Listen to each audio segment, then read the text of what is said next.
Bienvenidos a El Camino, donde regresamos a la senda antigua y siempre estimulamos a la madurez cristiana.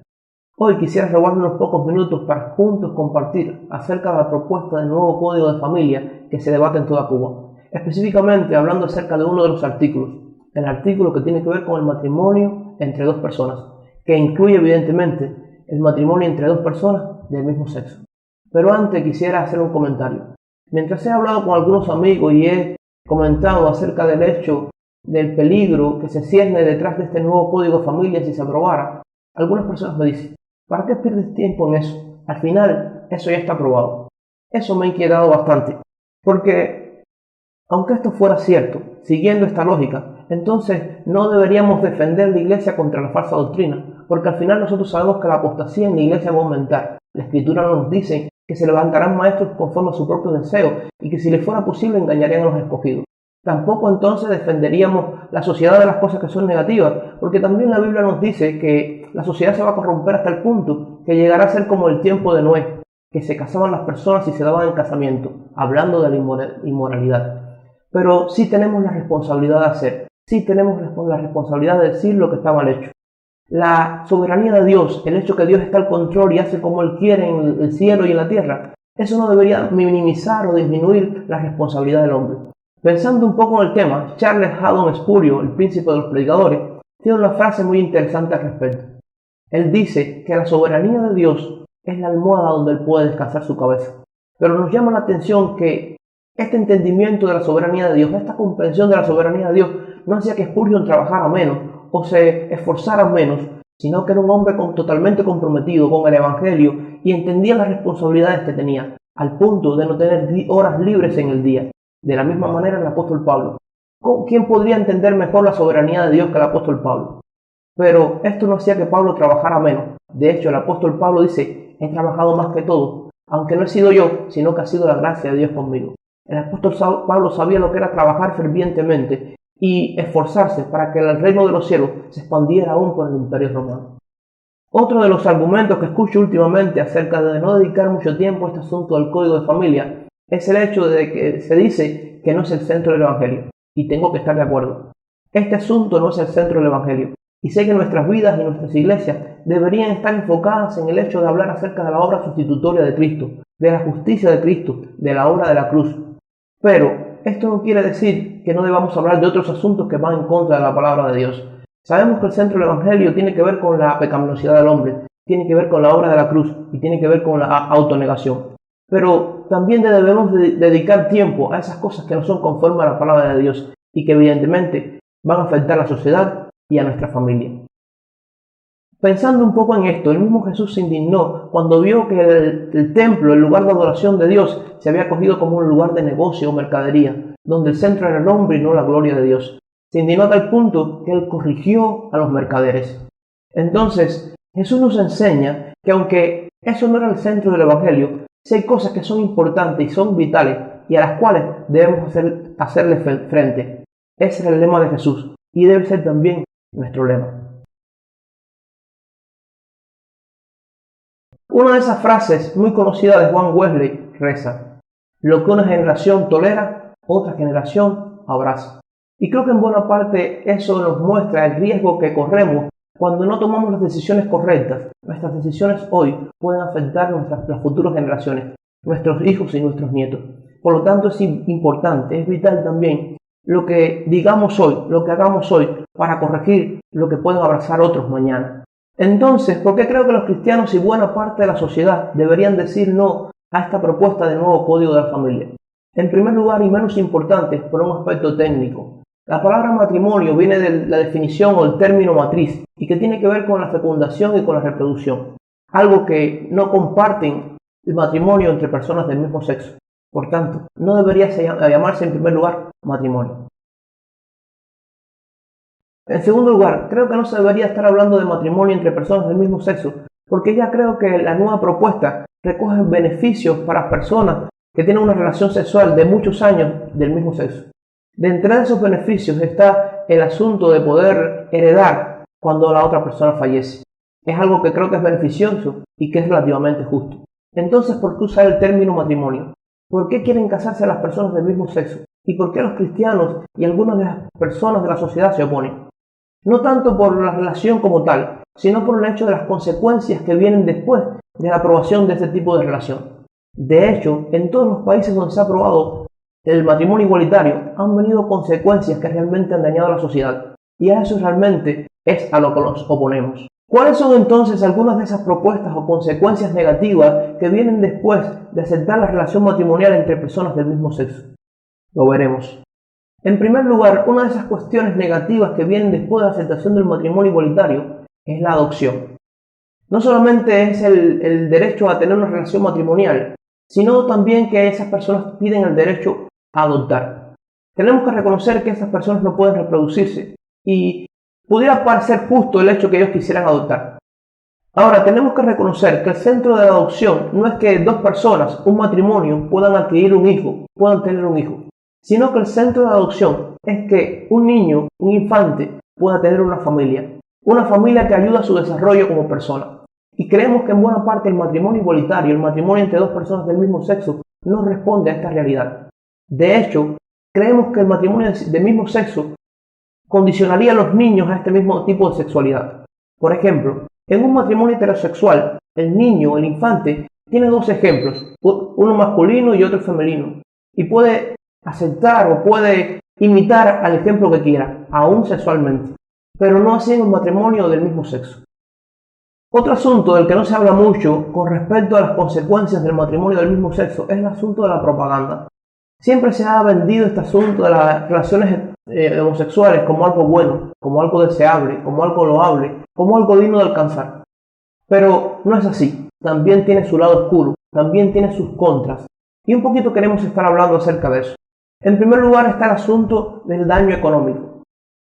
Nadie quiere que le metan la mano en el bolsillo, pero hemos visto que en esos países donde se ha aprobado el matrimonio igualitario, donde se ha dado tanta propaganda acerca de las relaciones entre personas del mismo sexo, el gobierno paga las hormonas y los tratamientos y las operaciones de estas personas con los impuestos de toda la sociedad.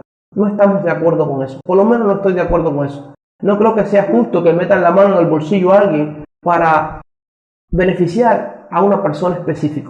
Sí estoy de acuerdo que se cobren impuestos para mejorar la educación, para mejorar la salud, para el desarrollo del país, pero no creo que sea justo que te metan la mano en el bolsillo para que otras personas puedan lograr sus deseos sexuales. En este sentido, también tengo que aclarar que, como decíamos, las relaciones homosexuales no es algo loable o digno de alcanzar. De hecho, trae muchas consecuencias para las personas que la tienen. Muchas de las universidades médicas más prestigiosas de hoy en día tienen que reconocer que las personas que tienen relaciones homosexuales por muchos años son mucho más propensos, de un 30 a un 50% más propensos a tener VIH, con el tratamiento que lleva, con la pérdida de calidad de vida, con la pérdida de esperanza de vida también por este tipo de enfermedad. Quizás usted me pueda decir, bueno, yo soy heterosexual y no tengo ese tipo de preocupación ya que no tengo relaciones con personas del mismo sexo, sino con un sexo que es diferente al mío. Sí, pero aún esas personas homosexuales muchas veces tienen relaciones bisexuales, lo cual hace que ni aún las relaciones heterosexuales sean seguras, pues una persona que sea bisexual puede también adquirir el VIH y transferirlo a usted. Hoy en día se habla de que cada 10 hombres que tienen VIH, 8 de ellos son homosexuales, porque el tipo de penetración, el tipo de relación sexual hace que haya más ruptura de vasos sanguíneos, lo cual hace mucho más propensas a estas personas a tener este virus.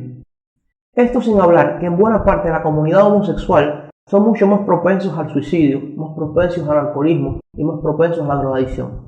Quizás usted me pueda decir entonces, bueno, no creo que esto sea tan así, pero hay encuestas que lo demuestran. Quizás usted también me pudiera decir, bueno, aun cuando estas personas se suiciden más, quizás sea porque el bullying o el daño, el arremetimiento contra estas personas hacen que se suiciden más, pero no es así. Porque de hecho la tasa de suicidio es totalmente alta o es igualmente alta en países donde son muy tolerantes con este asunto del matrimonio igualitario, con este tipo de sexualidad. Siguen siendo muy altas y no tienen nada que ver con el bullying. Tienen que ver con el vacío interior que no puede llenar este tipo de sexualidad. Otra de esas cuestiones negativas de las que debemos hablar es que normalmente las relaciones homosexuales y la aceptación del matrimonio igualitario influyen negativamente al desarrollo de un país. No solamente porque la mano de obra no tiene que ver mucho con la industria o con la elaboración de alimentos, algo que es tan necesario en nuestro país, sino también por el asunto de la natalidad. Este tipo de relaciones, en estas no es reproducción, nosotros lo sabemos. Y un país para desarrollarse necesita por lo menos una tasa de reemplazo de 2.2% de nacimiento. Otros países como España, que tienen este problema de la baja demografía o la baja natalidad, han resuelto el problema trayendo inmigración. Pero esa no es una solución viable para Cuba, ya que no solamente no viene inmigración para Cuba, sino que realmente nosotros servimos como inmigración para medio mundo.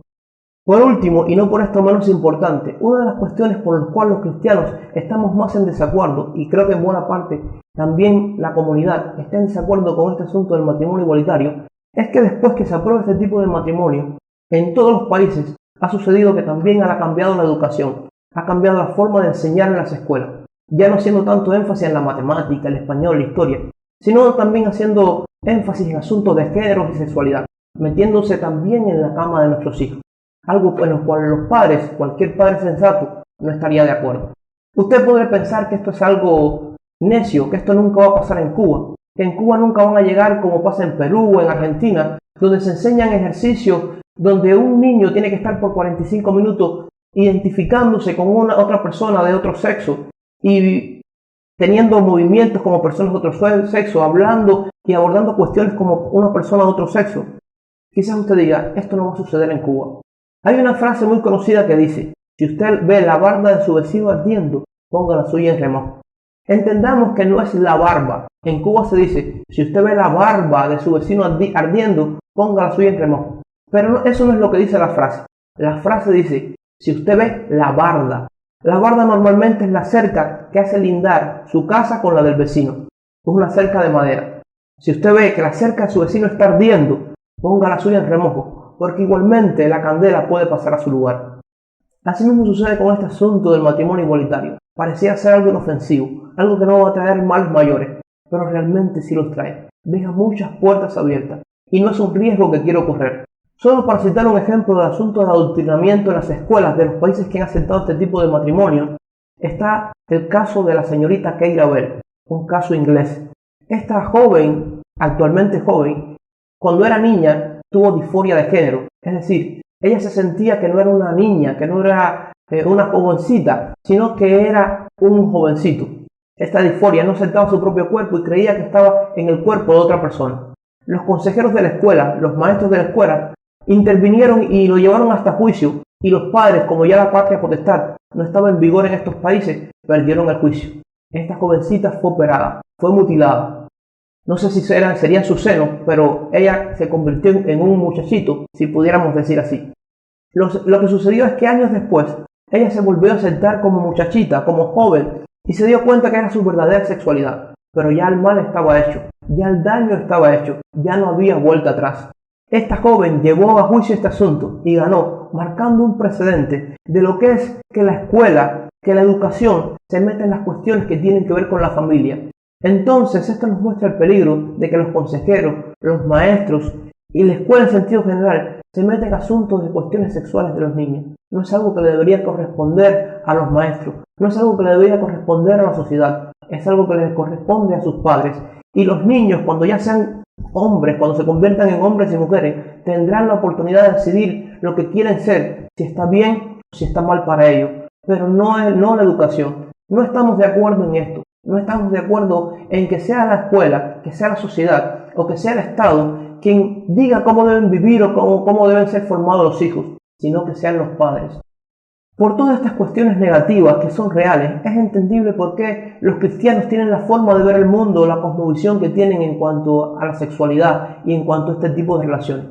De hecho, algo que tenemos que entender es que Dios muestra claramente su oposición en cuanto a este tipo de sexualidad. Cuando nosotros vamos a Job capítulo 8, versículo 9, la Biblia dice que nosotros somos de ayer. Dios sabe todas las cosas, pero nosotros los hombres somos limitados. Los caminos del hombre, dice la Escritura también, que no son tan altos como los de Dios, ni nuestros pensamientos como los pensamientos del Señor. También en 1 de Juan capítulo 5, versículo 3, nos dicen que los mandamientos de Dios no son gravosos, los mandamientos de Dios no son una carga, no son algo para dañarnos o para molestarnos, sino es para nuestro bien. Cuando nos ponemos a pensar en todo esto, nos damos cuenta por qué los cristianos tienen una forma de ver el mundo diferente o una cosmovisión diferente en cuanto a las personas que tienen relaciones con otras personas del mismo sexo. Por eso no estamos de acuerdo con la adopción, no estamos de acuerdo con que haya mayor gasto y daño económico en nuestro país por el asunto de relaciones homosexuales. No estamos de acuerdo que la esperanza de vida y la calidad de vida de este tipo de personas, es decir, de la sociedad y en buena parte de la sociedad, sean dañadas por este tipo de virus como el VIH, que son más propensos en personas que tienen relaciones sexuales con el mismo sexo y que se le dará propaganda después del matrimonio igualitario o del matrimonio homosexual. Tampoco estamos de acuerdo que la estimulación a este tipo de relaciones haga que la sociedad sea más propensa al alcoholismo, a la drogadicción o al suicidio. No queremos realmente esto para nuestros hijos. Tampoco queremos una reducción de la demografía o de la tasa de nacimiento en nuestro país, que dañará evidentemente la industrialización, que dañará evidentemente el desarrollo del país. Algo que todos necesitamos, algo que todos deseamos, el desarrollo de nuestro país. Usted me pudiera preguntar, si realmente hay consecuencias claras y evidentes, ¿por qué el mundo sigue en esta carrera? ¿Por qué sigue sucediendo esto? ¿Por qué están promoviendo este tipo de asuntos? Yo le tendría que decir, es un intento de reducir la demografía. Es un intento de reducir la cantidad de personas en el mundo. Entonces usted me diría, usted es un tonto, este asunto es cosa de la teoría de la conspiración, esto no es real. Yo le tendría que decir que sí, que desde ya de las décadas 70 se está hablando, por ejemplo, en el informe Kissinger, de la necesidad de reducir la natalidad, de la necesidad de reducir la población, y que hoy en día, con la Agenda 2030 que tanta propaganda se le da, también hace énfasis en que el mundo, esta forma de vivir ya es insostenible, que no puede haber más población. Pero si quieren reducir la población, que tomen sus decisiones ellos en sus propias vidas, pero que no se metan en nuestra familia, con nuestros hijos o con nuestra sociedad. Cuando me pongo a pensar en este asunto, recuerdo la fábula del Sopo, esa fábula donde aquel joven que siempre decía que venía el lobo y nunca venía. Cuando vino el lobo de verdad, tuvieron que sufrir las consecuencias porque nadie le creyó. Viene el lobo, tenemos que decirlo, viene el lobo. Algunos pueden identificar a los cristianos como que no estamos de acuerdo con este asunto. Y es verdad, no estamos de acuerdo con este asunto porque la autoridad nuestra, la autoridad del cristiano es la Escritura, o debe ser la Escritura, la Biblia. Y la Biblia nos muestra una forma de ver el mundo diferente. Por ejemplo, la Biblia nos dice que Dios creó al hombre y a la mujer. Del polvo de la tierra los creó, le sopló aliento de vida y fue el hombre un ser viviente. Y que la responsabilidad o la tarea del hombre y la mujer era subyugar la tierra y repoblarla. También la Biblia nos enseña acerca de cuán importante es la familia y cómo es base de la sociedad. De hecho, cuando se habla acerca del Mesías venidero de Jesucristo, hay una promesa de Dios a Abraham que le dice, y serán benditas en ti, en tu simiente, todas las familias de la tierra. Entonces vemos la familia como una forma de impartir bendición de parte de Dios. Lo creemos así. De la misma manera, vemos el matrimonio entre un hombre y una mujer, como un tipo de relación que tiene Cristo y su iglesia. Por tanto, no podemos encontrar esta tipología o esta igualdad en relaciones de personas del mismo sexo. La Escritura también dice, esposos, amen a sus esposas así como Cristo amó a la iglesia y se entregó por ella, para hacerla santa y la purificó, lavándola en agua mediante la palabra. De la misma manera, la Biblia también habla de las consecuencias de las relaciones homosexuales, consecuencias para la salud, consecuencias para la sociedad, consecuencias para el desarrollo. Y estas consecuencias también se retratan en Romanos capítulo 1, versículos del 26 al 27, que pueden también estar investigando o leyendo. Pero sobre todo, y para aclarar, la homosexualidad es mostrada en la Biblia como pecado, pero también hay otros pecados que están al mismo nivel. La lucha de los cristianos como seguidores de Dios no es contra los homosexuales, es contra el pecado. Si un nuevo código penal legalizara el robo, el asesinato, la violación, si se obligara el adulterio, la mentira, la borrachera o la hechicería, los cristianos tampoco estaríamos de acuerdo y también estaríamos diciendo que no, como lo estamos diciendo ahora. La Biblia asegura en 1 Corintios capítulo 6, versículo 9, ¿no sabéis que los injustos no heredarán el reino de Dios? No erréis, ni los fornicarios, ni los idólatras, ni los adúlteros, ni los hombres que tienen propósitos contranaturales, ni hombres que se acuestan con otros hombres, ni los ladrones, ni los avaros, ni los borrachos, ni los maldicientes, ni los estafadores heredarán el reino de Dios. Entonces la lucha nuestra no es contra los homosexuales, es contra el pecado. No somos enemigos de los homosexuales, pero sí somos enemigos del pecado. Esa también es nuestra lucha. Y no creemos que la homosexualidad sea un pecado peor que otros pecados. Todo pecado deshonra a Dios y degrada al hombre, y por tanto estamos en contra. Quizás usted hoy piense que los cristianos somos tontos, arcaicos, que todavía creen en el Dios de los cielos, pero como diría Agustín de Hipona, no existe Dios sino para aquel que no le conviene que Dios exista. El problema del ser humano no es creer que Dios no existe, porque de alguna forma todos creemos que Dios existe. Algo existe en el cielo, algo tiene que ver allá arriba, dicen las personas. Otros dicen, yo creo a Dios a mi manera. Pero lo que dice Agustín aquí es que cuando no decimos que no creemos en Dios, no es tanto por un problema de no creer que Él existe, sino es porque no queremos someternos bajo su voluntad y su deseo. Es aquí el problema, no solamente de la homosexualidad, sino del pecado. El hombre se rebela contra Dios y no quiere aceptar que Dios se intrometa en su vida. Por último, una de las cuestiones que creo que debemos reclamar los cristianos en este asunto, aun si se aprueba, es la objeción de conciencia. Es que podemos objetar por nuestras creencias o por nuestra moralidad en este sentido. Por ejemplo, no sé si ha escuchado el caso del pastelero en los Estados Unidos. Esto es algo que realmente ha pasado. Este hombre estuvo por más de 5 años en juicio porque sucedió algo. Llegó un matrimonio homosexual que querían que le hicieran un pastel para su ceremonia de boda. Ellos le dijeron, miren, nosotros somos cristianos, le podemos recomendar otro pastelero, pero nosotros no estamos de acuerdo, no aprobamos ese tipo de relación y por tanto no queremos hacer ese pastel para ustedes, pero sí podemos recomendarle otro pastelero. Ellos, en vez de dar la vuelta o aceptar la recomendación, lo que hicieron fue acusar a este hombre. Y por más de 5 años este hombre ha estado en juicios, primero en juicios en el Estado y después juicios en la Corte Suprema. Al final ganaron, pero esto es algo que puede repetirse en Cuba. Quizás no con un pastelero, pero póngase a pensar. Imagínese que usted tiene una motoneta, usted tira viajes en un motor que tiene asientos traseros y usted lleva a su hijo a su trabajo en una ocasión o varias veces para mostrarle que sea un hombre de bien, aprenderse a ganar con su esfuerzo, su dinero y para enseñarlo a cómo se debe vivir en sociedad. Pero un matrimonio igualitario, un matrimonio o unas personas que tienen relaciones con otra persona del mismo sexo, vienen a alquilar la motoneta y están mostrando expresiones de amor delante de su hijo. Usted le dice, mire, yo puedo recomendarle otra motoneta, pero yo no quisiera tirarles el viaje porque yo tengo aquí a mi hijo y no estamos de acuerdo, somos cristianos, no estamos de acuerdo con este tipo de expresión de amor. Si ellos los acusan, si ellos se quejan, usted puede ser penado, usted puede ser multado, usted puede ser llevado a prisión. Esto es una realidad. Lo mismo sucede con la escuela. Si usted no está de acuerdo que se le enseñe estas cosas a sus hijos, y como usted ya no va a tener patria potestad, y como su hijo la relación es participativa y la educación es participativa, aún pueden quitar a su hijo. Esto ha pasado en lugares como Canadá, Alemania e Inglaterra. No es teoría de la comprensión, es una realidad y puede pasar. En conclusión, la verdadera preocupación de la sociedad cubana, entre ellos los cristianos, no es la unión o la legalización de relaciones entre personas del mismo sexo, ni aún la legalización del matrimonio.